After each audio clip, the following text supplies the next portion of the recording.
Radio Sucesos 101.7 FM presenta su noticiero Sucesos con Milton Pérez y Verónica Larrea. Un periodismo libre para una democracia plena. Los hechos y las opiniones de los sucesos que marcan nuestro tiempo.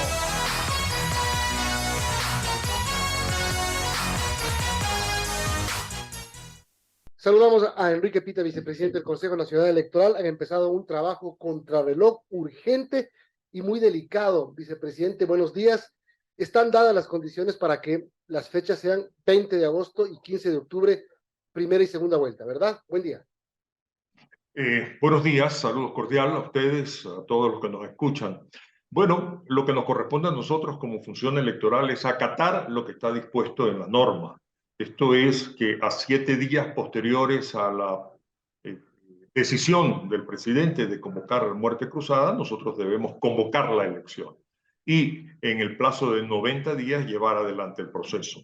En este momento nos encontramos trabajando en el cronograma pertinente, entendiéndose que esta es una situación excepcional y por lo tanto vamos a tener que tomar decisiones excepcionales respecto a ciertos plazos y tiempos que van a tener que ser ajustados a lo mínimo.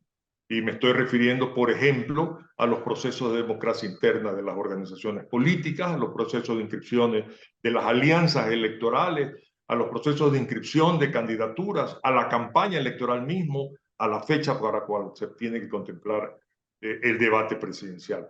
Hay otras fechas o etapas que no se pueden mover, que son las que corresponden a los recursos legales que las organizaciones políticas o los candidatos pueden interponer ante delegaciones, Consejo Nacional Electoral, Tribunal Contencioso Electoral. Lo que nos corresponderá a todos es responder lo más rápido posible, no tomando los máximos tiempos posibles. Es decir, los plazos, los pasos a dar van a ser comprimidos, pero no pueden ser evitados. Es decir, no se puede saltar ningún procedimiento. Es decir, democracia interna sí o sí, debate sí o sí, no se puede evitar ninguno.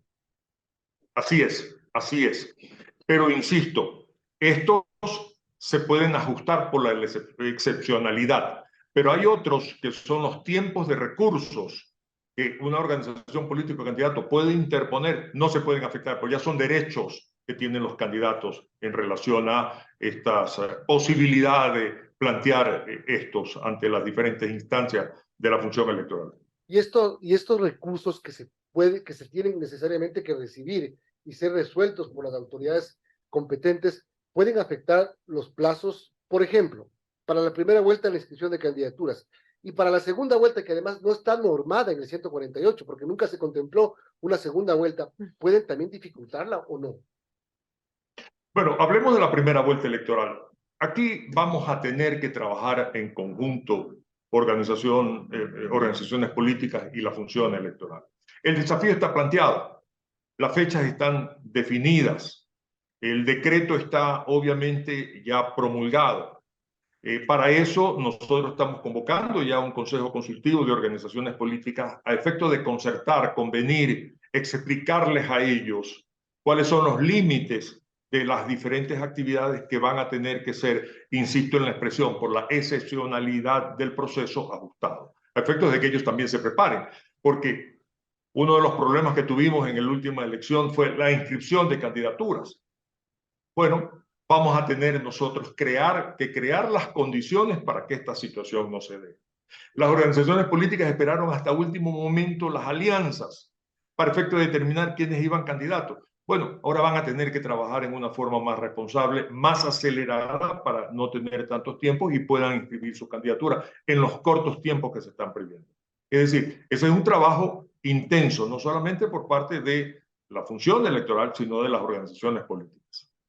8:53, estamos conversando con el vicepresidente del CNE, Enrique Pita. Enrique, buenos días. Yo quisiera preguntarle respecto al presupuesto, ¿cuánto va a costar a los ecuatorianos estas elecciones que se darían para ya, bueno, entiendo, para el 20 de agosto? Y también, ¿qué va a pasar con la consulta del Yasuní? ¿Se unirían las dos elecciones? ¿Cómo se está haciendo con el presupuesto y también los tiempos con esta consulta que también está pendiente? En primer lugar, el presupuesto todavía no lo hemos concluido, se están afinando. Yo tengo la expectativa de que no sea tan elevado como el último proceso electoral, porque los tiempos para desarrollar nuestras actividades están más cortos. La contratación del recurso humano es uno de los costos más importantes en un proceso electoral, por lo tanto puede haber algún tipo de ajuste acá. Es lo que espero, se está trabajando en aquello. El tema de Yasunido, eso es un tema que también inexorablemente nos toca enfrentar. Y eso ya está en este momento previsto, que el proceso se va a llevar adelante en julio 23. Mire usted, Ecuador va a asistir a las urnas en julio 23 para pronunciarse sobre la consulta popular respecto a Yasunido. Y va a asistir el 24 de mayo, un mes después, para votar por asambleístas y presidente de la República. De agosto. De agosto, 20 de agosto. Perdón, de agosto. Era para ver si estaba atenta. Claro, sí, además estaba pensando en eso. Primero digo, este 24 de mayo, informe a la nación, ¿en dónde? Pero bueno, eso es otro tema. La Constitución dice que el 24 de mayo se posesiona el presidente de la República. Ahora, como este es un evento extraordinario, la posesión, ¿usted cree que para cuándo más o menos? ¿Noviembre, finales, mediados, inicios? Bueno, si nosotros consideramos que la segunda vuelta electoral le va a tomar 45 días y que nosotros deberíamos concluir, bueno, en 90 días debemos tener el proceso. Posiblemente estamos hablando del 20 de agosto. Digamos que a mediados de septiembre deberíamos, y ojalá pudiéramos tener, digamos fines de septiembre, terminados los resultados. De ahí tenemos 45 días, mes y medio más, septiembre, agosto, mediados de octubre, tenemos la segunda vuelta electoral. En ese momento, proclamados los resultados, obviamente tendrán que posicionarse los asambleístas elegidos y el presidente de la República, que también ha sido elegido. Pero claro, tiene que ser evacuado todo el recurso que se vaya a presentar. La Asamblea tendrá necesariamente que posesionarse antes para que el presidente pueda después posesionarse ante ellos. Digamos que del 15 de octubre, que sería la segunda vuelta más o menos, se tomarían hasta un mes como para evacuar todo. La norma dice que podemos tomarnos 45 días. Ok. Y no hay un límite como sí existe para la primera vuelta. Claro, ese es el problema. O ese es el problema o es la ventaja, digamos. Bueno, para nosotros es un alivio, ¿verdad? No sabemos cómo vamos a llegar, obviamente, a la primera vuelta y qué tiempo nos tomaría la segunda vuelta. Yo creo que podemos, sobre la experiencia de procesos anteriores, aliviar un poco ese tiempo. No me atrevo más allá de repetir lo que está en la norma. A ver, la presidenta del CNE ha dicho que la campaña electoral va a tener que durar 15 días, que el plazo entre primera y segunda vuelta, si es que hay, no puede ser de 45 días, tendrá que ser de menos. Bueno, pues yo estoy de acuerdo, pero son opiniones de ella que todavía no han sido conciliadas a nivel de pleno del Pero Consejo Nacional. son cosas, digamos, posibles, ¿no? Porque una campaña en tan poco tiempo no puede durar 45 días, va a ser imposible, porque tienen que cumplirse la democracia interna, el debate y todos estos procedimientos ineludibles. Es correcto, pero tenemos 90 días para hacer el proceso. Por lo tanto, algo se va a tener que sacrificar. Por un lado, tenemos que sacrificar los tiempos de las organizaciones políticas en cuanto a su organización propiamente dicho, para escoger sus candidatos, establecer sus alianzas, el proceso de inscripción de candidaturas, los recursos legales que se puedan presentar respecto a estas candidaturas y el periodo de campaña. Tenemos 90 días. Yo insisto en la expresión excepcional, y esto nos obliga a todos, organizaciones políticas, función electoral, a decisiones excepcionales. Bueno, ¿cuándo se decidirá sobre el presupuesto que tendría que asignarse para estas elecciones?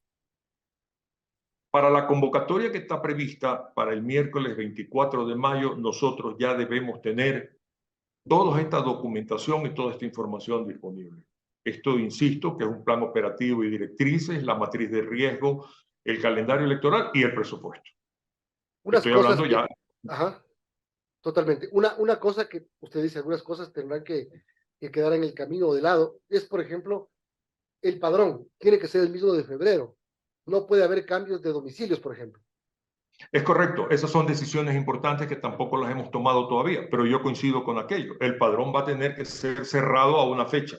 Ya no pueden haber campañas de cambio de domicilio, ya está cerrado. De tal manera que ya no tenemos los tiempos para poder dar estas oportunidades que sí han existido en un proceso de carácter normal.